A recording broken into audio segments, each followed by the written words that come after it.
You shall have no other gods before me. You shall not make for yourself an image in the form of anything in heaven above, or on the earth beneath, or in the waters below. You shall not bow down to them or worship them. For I, the Lord your God, am a jealous God, punishing the children for the sin of the parents to the third and fourth generation of those who hate me, but showing love to 1,000 generations of those who love me and keep my commandments. One of the fascinating things I find about the Gospels, that's the four stories of Jesus in the Bible, the four different accounts, is the way that Jesus doesn't big himself up in the stories. The way he comes across is really, really humble. There are so many times that he slinks away into the background, he avoids the crowd, he plays down a miracle and tells people not to talk about it. Or he says, "Don't tell anyone that I've done this. I want you to go away back to your home and not talk about this." If he were a charlatan trying to con us into believing that he was someone bigger than he was, if he's totally out to conquer the world by force, he would have hyped all the miracles and used them to create an aura around him that was false. He had a large following, a large army behind him to do that, but so many times he doesn't do that. It's like he doesn't want us to worship him in human form. It's somehow really, really important that we don't worship something physical or tangible or touchable in our lives. And the commandment we're talking about today, you cannot make for yourself an image in the form of anything in heaven above or on the earth beneath. That's what it's trying to say. Don't worship something that is physical. Think about something that is spiritual. It's really important that we worship what is unseen. So Hebrews 11, verse 1 says, to have faith is to be sure of the things we hope for, to be certain of the things that we cannot see. It sounds a little bit contradictory. How can we be sure about something that we don't see? Well, what Jesus is saying is there's this physical world, but the spiritual world transcends that. The spiritual world is bigger than that, is better than that. The world we don't see is more important than that. Ayrton Senna once said, "I have no idols.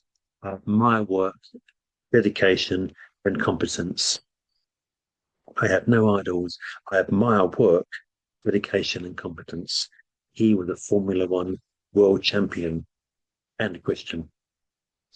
In other words, admire things, but don't idolize them. Don't allow them to control you. It's okay to look at something and say, "That's beautiful. That's amazing. That's really, really powerful." But don't let it control you. Don't let what it's giving off to you, the vibe it's giving off, control you. There are some celebrities in life that I might possibly move heaven and earth in my life to get tickets to go and see. So, for example, U2 or Bruce Springsteen or the comedian Joe Brand, or like a really nice musical that's come out like Charlie and the Chocolate Factory, something like that. God tells us quite clearly in the Bible, don't have idols. Heroes, yes. Idols, no. So what's the difference between the two? What's the difference between a hero and an idol?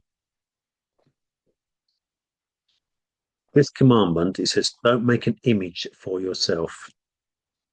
So we might use the phrase of that, two is company, three is a crowd. So there's something that's kind of muscling in when you have a relationship. There are certain things in life that only require two of us in it. There was a good intensity about a relationship with only two people in it. For example, marriage. Married again. Should be only two people. It's been said of younger generations that one of their hallmarks is they like to go around in a crowd and their relationships intermingle, they swap around, interchanging friends, but all hanging out together eventually. And the US sitcom Friends, you may have seen, probably started this trend. It started this trend of like a group of people going around and all being part of a big crowd and having different friends amongst that crowd. But at some stage, for example, in Friends with Chandler and Monica, who get married, they start to pair off. And that's when relationships change. And that's what he's talking about here. Some relationships are open, some relationships are flexible, some relations have time limits to them. Other relationships are exclusive, and our relationship with God has to be exclusive. It cannot have anything much in on that, and kind of like making a tiered relationship between us and God. Only two people required in my relationship with God. You can't have two bosses. You can't have two spouses. Relationships of three or more are less safe than relationships with two in them. Because there's more variety, there's more things that go wrong, there's more the control is spread across more people. The two people in the relationship that I might have will compete for your attention, the two other people. So the friendship that is more of an intense nature has to be one-to-one. Worship is such a relationship. When we meet on a Sunday, we worship for 20 minutes, half an hour, the songs that are played on a Sunday morning, and we can worship God too. If during that time when you're standing up and you're worshiping God, if you're thinking of something else, so for example, your favorite TV show you watched last night, or how soon can you get out onto the golf course that afternoon, or maybe you need to think about buying some sugar for a cake you want to bake later, that's when this commandment is relevant. Do not have idols. Do not make for yourself an image in the form of anything in heaven above, on earth beneath, and the waters below that will get in the way between you and God. Why do we say this?